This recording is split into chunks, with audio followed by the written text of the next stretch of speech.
All right. Today on the podcast, I am joined by Stephanie Schroeder. Stephanie is the Chief Revenue Officer for Forum Communications. And I believe you're up in Fargo, right?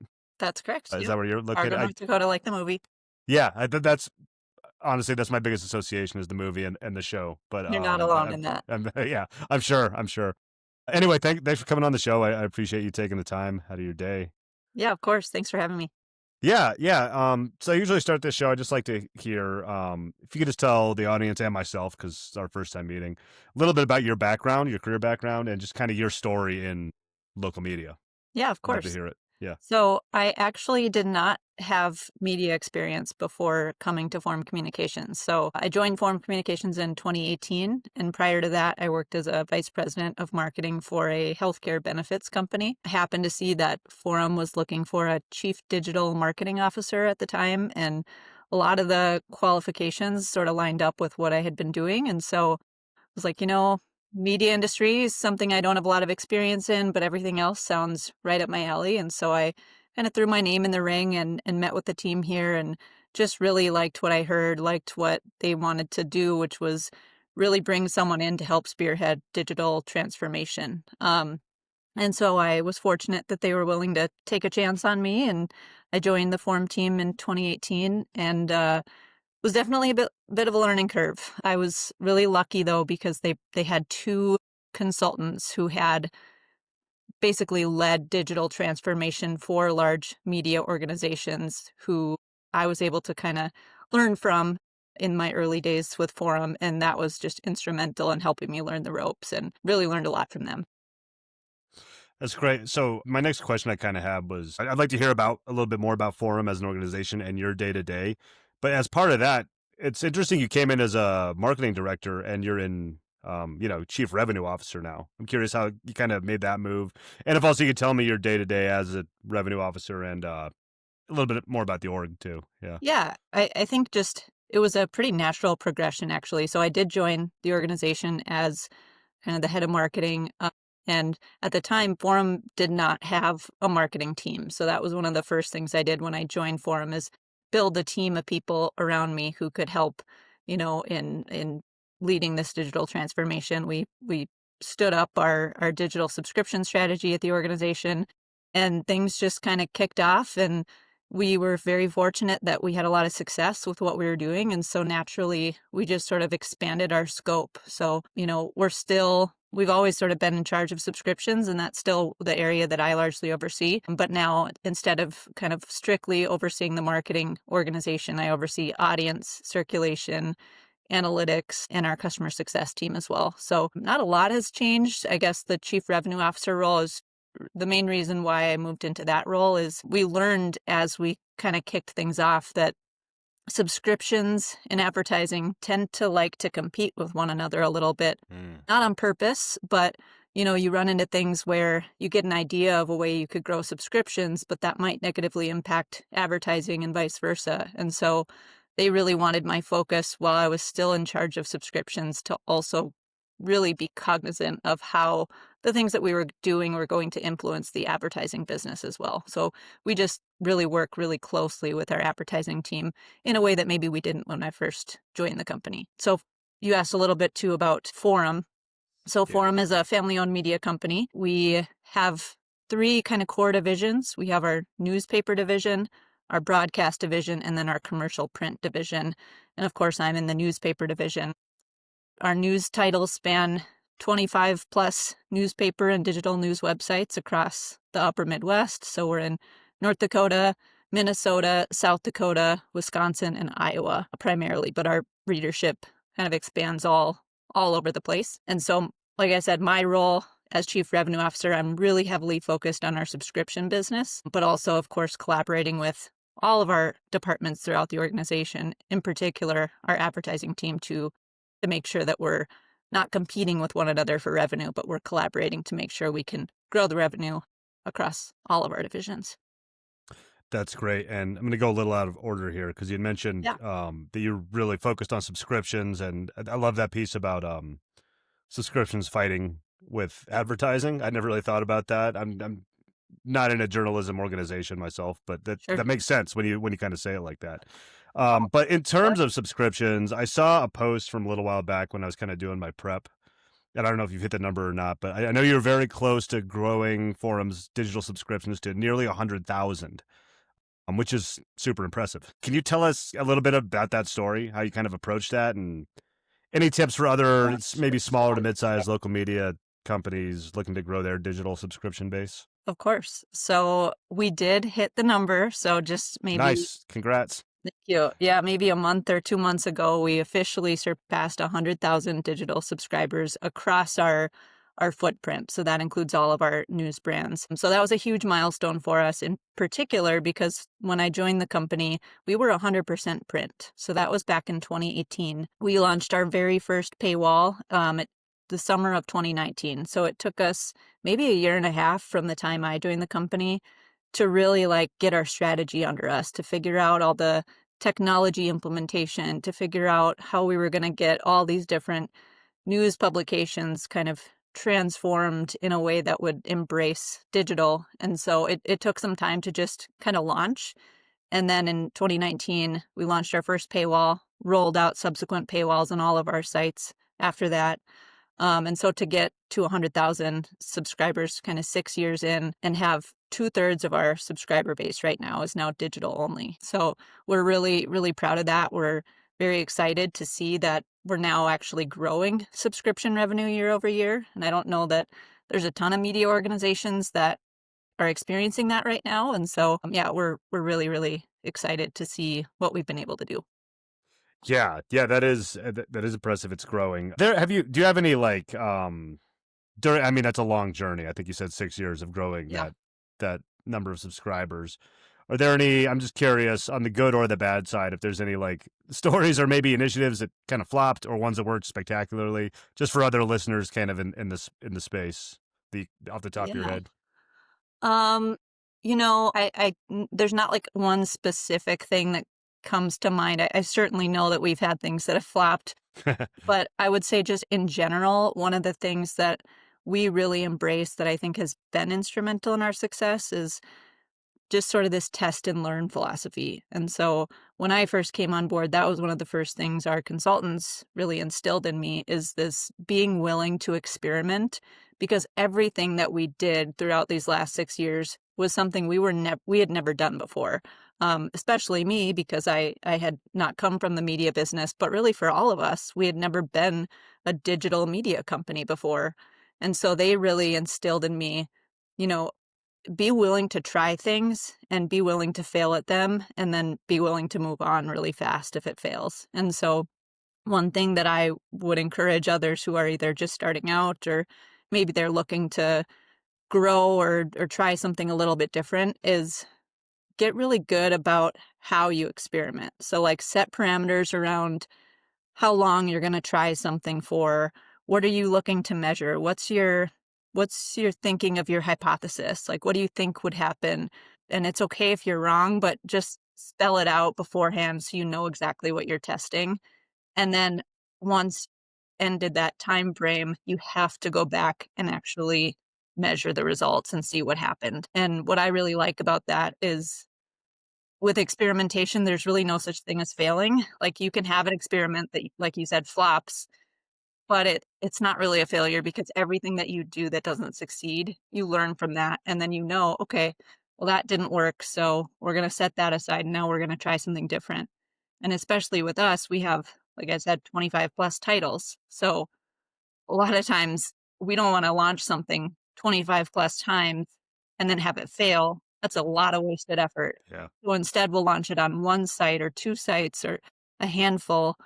We'll see if it works, and if it shows promise, then we'll roll it out everywhere, and that saved us so much time and headache. So, That's great. I'm curious, like when you said, set the scope going into it, and we're talking very like amorphous things, like different, but like how if say you're testing something with one or two publications, I'm sure what you want to call them. How long would you give it to see if it's working or not? Is it like a thing where I mean, some things I'm sure are right off the bat or like yeah. that, but how long that this is honestly kind of some advice for myself in my own Sure. business. Sometimes I give up things too quick or I'm just way too stubborn and don't let them go, you know what I mean, go Mhm. for a long time. So I'm curious how you Yeah. think about that. I would say it really depends on what you're testing. You know, if you're doing a really simple, like we want to see if a certain button color makes Right. people click more than another button color, you can probably get real results in like a week of doing that. With more substantial experiments, like we're going to launch a product, and we're gonna launch an MVP version of the product to see if there's interest there. You need to give that probably like a year. And then there's things that are sort of in between where it's, I would say most of our experiments are things that we're trying for a month and we maybe tweak things along the way, but for the most part, we're testing that exact hypothesis for at least a month to see how it shakes out. And then maybe we'll iterate upon it after the month and try something slightly different. But for the most part, we don't want to touch it in the middle of that 1 month period. Okay. Yeah. No, that's just interesting. I like the way you look at it, and I also like the piece that you were saying before of either some works you learn. I've been saying that I have twin toddlers, and I say that all the time. I'm like, you either succeeded or you learned. You learned a lesson. Exactly. So it's like it's useful for them, useful for me, 30 something years later too.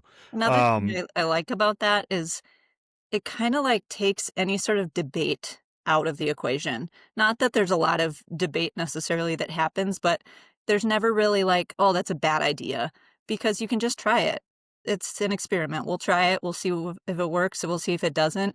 And then because you can measure it, it's very concrete. You can say that worked or it didn't work. It takes the emotion out of it a little bit. You don't have to try to like validate or invalidate anyone's idea. that man, that's awesome. I love it. I love it.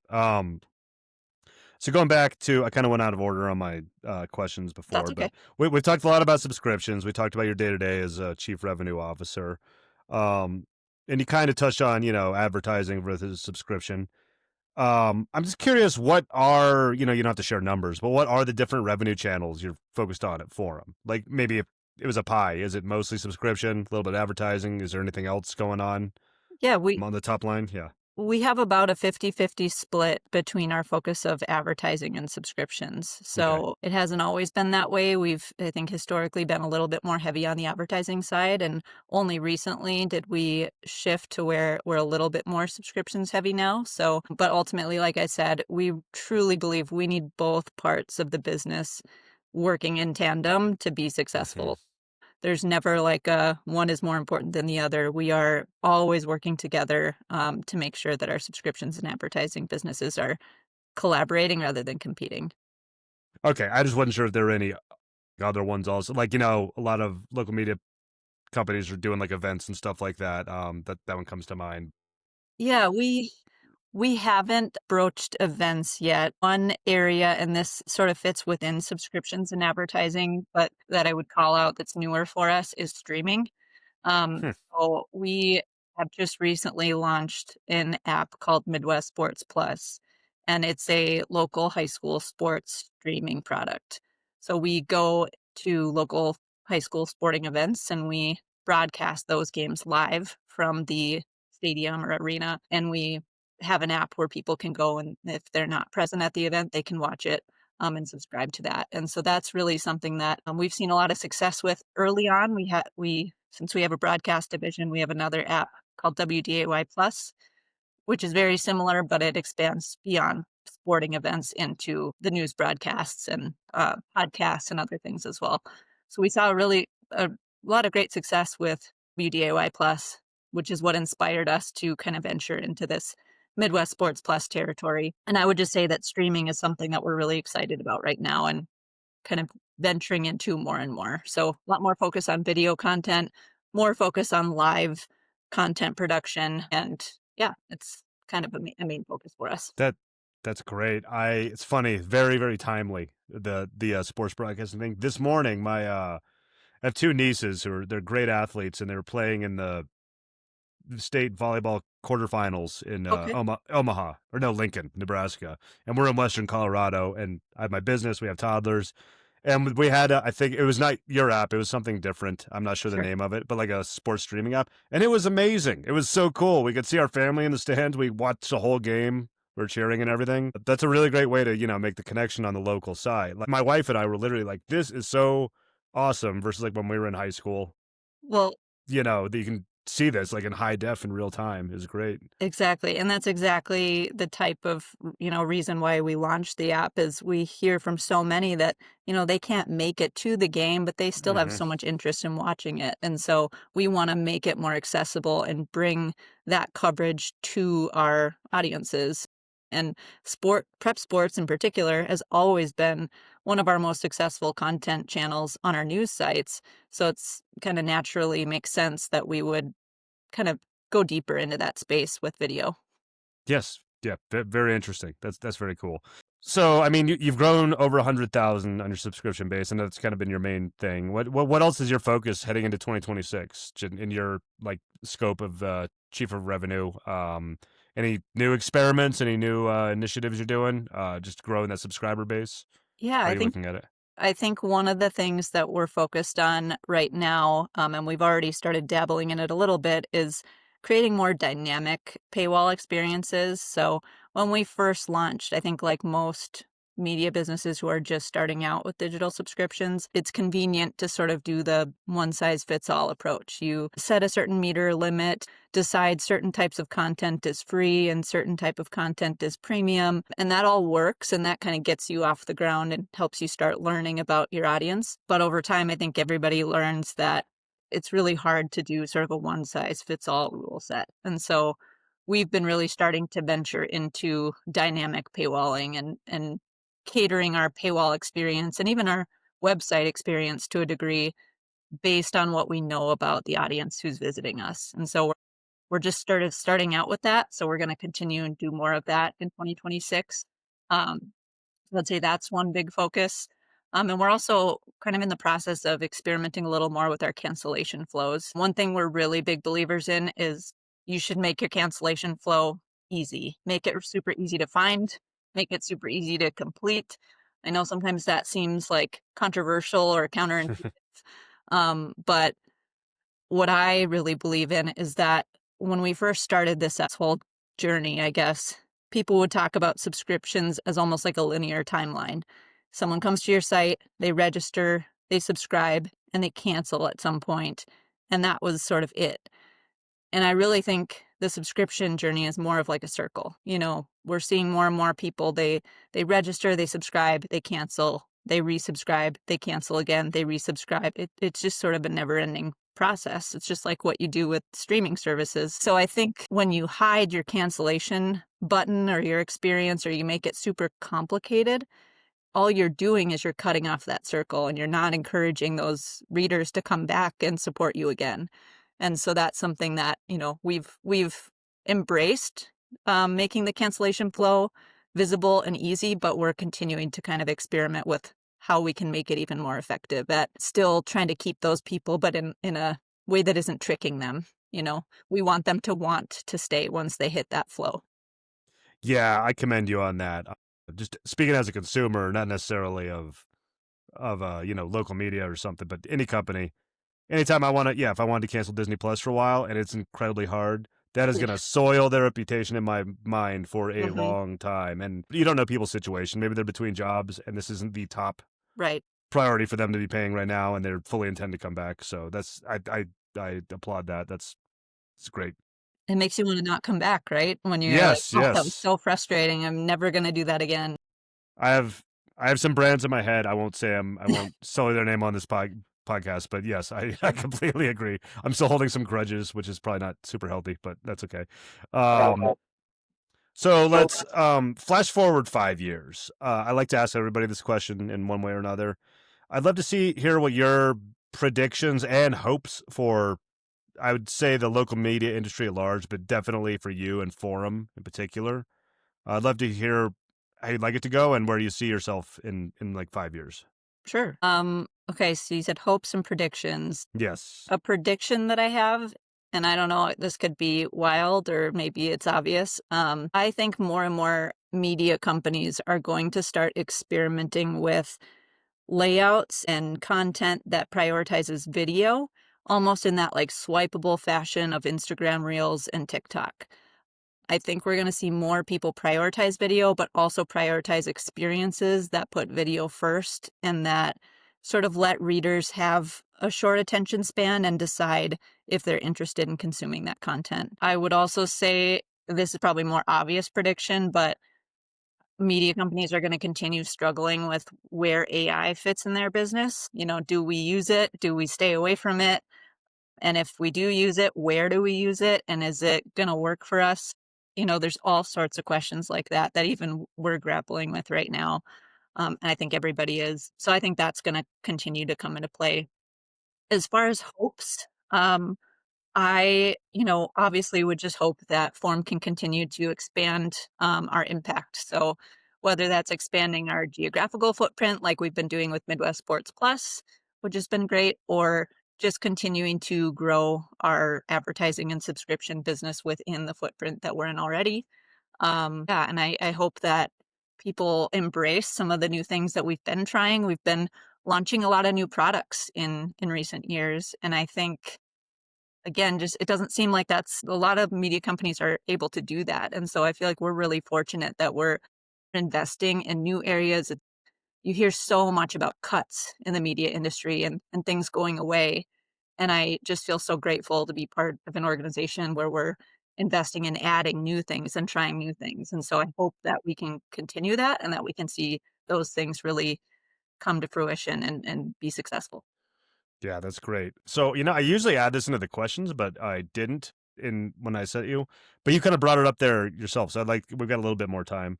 So you brought up AI, and I usually have my obligatory AI question. I'm curious how you are thinking about and grappling with that. And to kind of set the stage, I ask this to a lot of people on this show. What people usually say is absolutely no go for like Hmm. writing articles or writing stuff.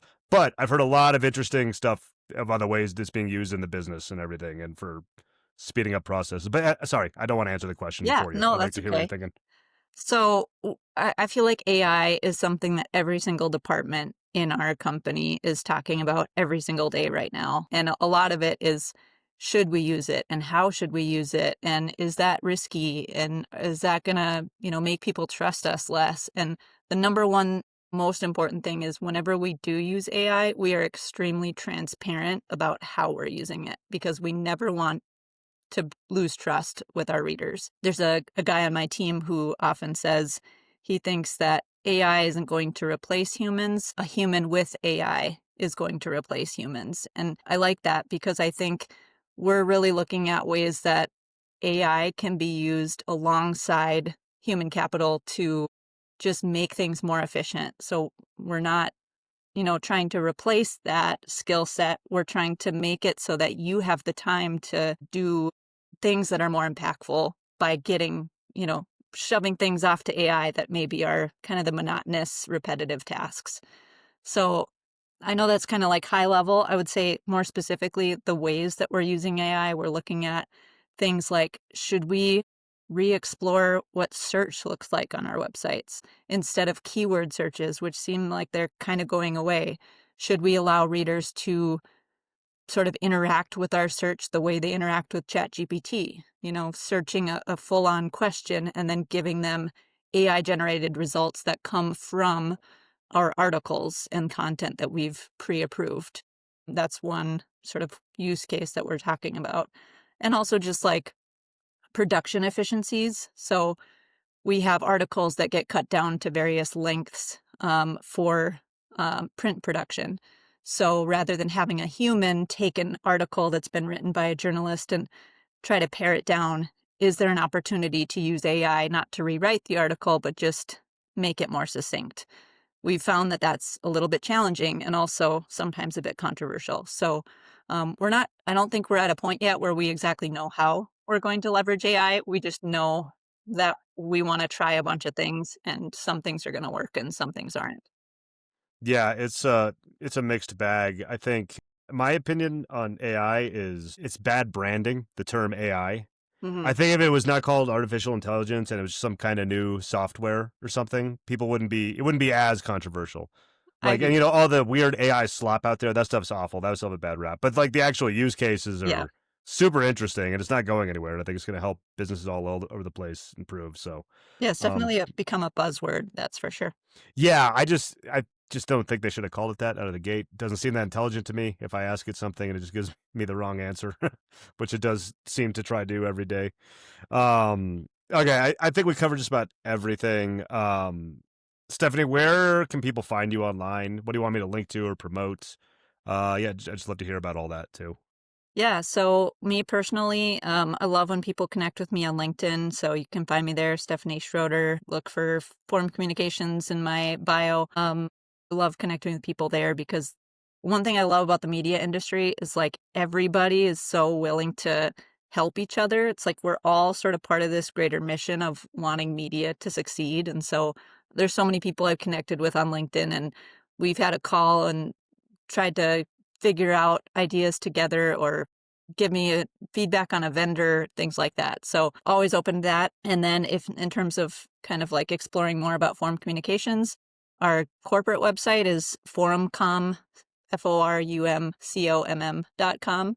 And you can kind of see all of our network of websites listed on that site. So if anyone's interested in kind of learning more about ForumCom, that's a good place to start.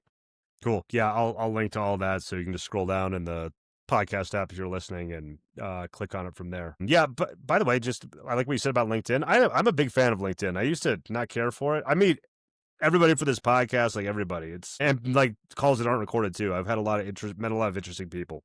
So It's once great. again, yeah, it really is, right? So I'll link to all that. Okay, Stephanie, thank you so much. I appreciate you being here. And yeah, thanks for taking the time once again.